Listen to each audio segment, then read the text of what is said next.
ભાજપમાં ટિકિટ જાહેર થતાં જ બળવો. મહિલા મોરચાના આગેવાનોના રાજીનામાથી રાજકારણ ગરમાયું. મહેસાણા શહેરમાં ભાજપ દ્વારા ઉમેદવારોની યાદી જાહેર થયા બાદ રાજકીય ગરમાવો વધ્યો છે. પક્ષની અંદર અસંતોષનો માહોલ સર્જાયો હોવાનું સામે આવ્યું છે. શહેર મહિલા મોરચાની મંત્રી અંકિતા મોઢ અને તાલુકા ભાજપ મહિલા મોરચા પ્રમુખ અનિતા ચૌધરીએ રાજીનામું આપી દીધું છે, જેના કારણે સ્થાનિક રાજકારણમાં ભારે ચર્ચા જગાઈ છે.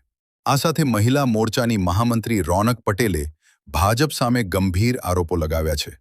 તેમણે દાવો કર્યો છે કે પાર્ટી દ્વારા જેમને ટિકિટ આપવામાં આવી છે તેઓ સક્રિય સભ્ય પણ નથી. વધુમાં તેમણે એવું પણ નિવેદન આપ્યું છે કે જે ઉમેદવારને ટિકિટ અપાઈ છે તેને વિસ્તારના કાર્યકરો પણ ઓળખતા નથી. પક્ષની અંદરથી જ ઉઠેલા આ વિરોધના સ્વરથી મહેસાણા ભાજપમાં આંતરિક મતભેદ ખુલ્લા પડ્યા છે. સ્થાનિક સ્તરે કાર્યકરોમાં પણ નારાજગી જોવા મળી રહી છે. હવે પક્ષ તરફથી આ મામલે શું સત્તાવાર પ્રતિક્રિયા આવે છે તેના પર સૌની નજર ટકેલી છે.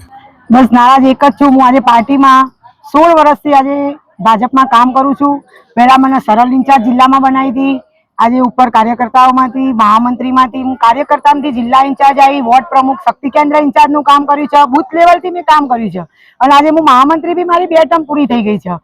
અને એક આશા હતી કે જ્યારે વિશ્વકર્મા સાહેબે એવું કીધું હતું કે પાથરવા વાળા, ખુરશીઓને સાફ કરવા વાળા, ઝંડા લગાવવા વાળા એવા દરેકના આજે ટિકિટમાં ગણતરી થશે. તો અમે આજે એ આશા લઈને આજે અમે આખા ફોર્મ ભર્યું હતું. એ આશા લઈને આજે વોર્ડ નંબર 5માં ફોર્મ ભર્યું હતું મેં ઉમેદવારી, અને મારી તો ટિકિટ અહીંયા સામાન્ય સીટ હતી જ. તો આજે મારા વોર્ડમાંથી એક આશા કે ભાઈ મારી ટિકિટ ફાઇનલ છે બધાના મારા અહીંયાથી, અને એમને મારી ટિકિટમાંથી મારું જ નામ પેલું સાઈડ કરી દીધું હતું આ લોકોએ. અને આજે મને અહીંયાથી ટિકિટ આપવામાં આવી નથી વોર્ડ નંબર 5માં. એનાથી હું ખૂબ જ પાર્ટી તરફ હું નારાજ છું અને પાર્ટી બહુ જ મારી જોડે ખોટું કર્યું છે. હું 16 વર્ષથી બુથ લેવલથી કામ કરું છું કે દરેક સોસાયટી ઘર કરીને આજે મેં કોઈ જગ્યા મારી વોર્ડમાં તમે જઈને પૂછી આવશો તો તમને ખ્યાલ બી આવશે કે કોઈ જગ્યા મારું કામ નિષ્ક્રિય નહોતું. એમને એમ કીધું બહેનો લાવો તો મેં બહેનો બી લાવીને એમના ગમે તે પ્રોગ્રામમાં કામ આપ્યું છે. તો બી મને પાર્ટી આજે ટિકિટમાંથી સાઈડ કરી છે અને મને ટિકિટ નથી આપી વોર્ડ નંબર 5માં. બસ એટલે દરેક આગેવાનશ્રીને હું એક જ વાત કરું છું કે મને ન્યાય આપવાનો, કે મારી જોડે કેમ આવું કર્યું તમે.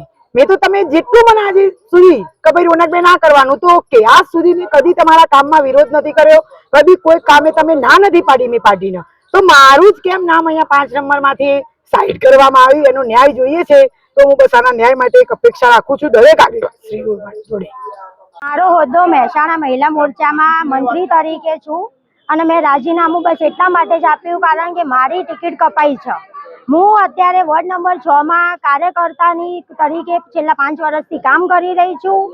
હું એકલી જ આખા લેડીઝોમાં એકલી વોર્ડ નંબર 6માં કાર્યકર્તા હતી અને સાહેબે જગદીશભાઈ પંચાલે એમણે કીધેલું હતું કે આ વખત આ પાથરવા વાળાઓને, બુથ પ્રમુખોને આ વખત ટિકિટ મળશે. તો આ વખત મારી ટિકિટ શા માટે કપાઈ છે એ મારે જાણવું છે. મહેસાણામાં જેટલા ટિકિટ મળી છે એમાં કેવા લોકોને ટિકિટ મળી છે? કોઈને ઓળખતા પણ નથી, જે સક્રિય સદસ્ય પણ નથી એવા લોકોને ટિકિટ આપવામાં આવી છે. પહેલા સાહેબોએ બધા એમ કીધું હતું કે જે સક્રિય સદસ્ય હશે અમે એમને પહેલા ચાન્સ આપીશું. તો મને એક પણ એવી લિસ્ટમાં બતાવો કે એમનો કોઈ પણ બહેનોનું કે જેન્ટ્સોનું કોઈનું નામ છે જે સક્રિય સદસ્ય છે. સક્રિય સદસ્ય અત્યારે હાલમાં કોઈ પણ નથી. એવા લોકોને તમે ટિકિટ આપીને બેઠા છો. એ વસ્તુ બિલકુલ વ્યાજબી નથી અને અમે સક્રિય સદસ્ય હતા. અંકિતાબેન, જે અનિતાબેને આક્ષેપ કર્યો કે પૈસા લઈને ટિકિટ બદલી દેવામાં આવી, આ બાબતમાં તમને કોઈ તથ્ય લાગે? એ મને કોઈ આઈડિયા નથી. કદાચ હોઈ પણ શકે છે અને કદાચ ના પણ હોઈ શકે છે. એ હું બરાબર પાર્ટીમાં કોઈ કામ કરવા તૈયાર નથી? કશું જ નહીં, બિલકુલ પણ નહીં. ભાજપ કે કોંગ્રેસ કોઈમાં પણ નહીં ને. કારણ શું? મારે મેં ઉમેદવારી નોંધાવી હતી, મેં એમનો વિશ્વાસ રાખ્યો હતો કે મને આ પાર્ટી આપશે, એક મોકો આપશે. એ મોકા માટે હું પાર્ટીમાં સંગઠનમાં જોડાઈ હતી. એ મોકો મારે જ્યારે ભારતીય જનતા પાર્ટી આટલી મોટી પાર્ટી થઈને મને નથી આપી રહી તો હું બીજા પાર્ટીમાં તો શું રાખી શકું છું? કશું જ ના રાખી શકું. Thank you. મહિલા મોરચા પ્રમુખનો હતો. છેલ્લા 2 વર્ષથી મને એ હોદ્દો આપ્યો છે. આપણે કેમ રાજીનામું? રાજીનામું એટલા માટે આપવું પડ્યું કે જ્યારે મોદી સાહેબ એમ કહે છે કે બહેનો આગળ વધો, જ્યારે અમે આગળ વધવાની કોશિશ કરી, ટિકિટ માંગી, ટિકિટ આપી પણ ખરી અને રાત્રે 9, 9:30 સુધીમાં નક્કી હતું, ફાઇનલ હતી અને પછી એમ કહે છે કે તમારી ટિકિટ કપાઈ ગઈ. તો આવું થવાનું કારણ શું? આપને શું લાગે? કાં તો પૈસા ખાધા હશે, કાં તો જે અમારા વિરોધી હશે એમને કઈ હા ના કીધું હોય ઉપર સરકારને, બીજું શું હોય આમાંથી. પણ આવું પૈસા ખાઈને ટિકિટ બદલી જાય એવું સંભળાણું કોણ ખાય પૈસા?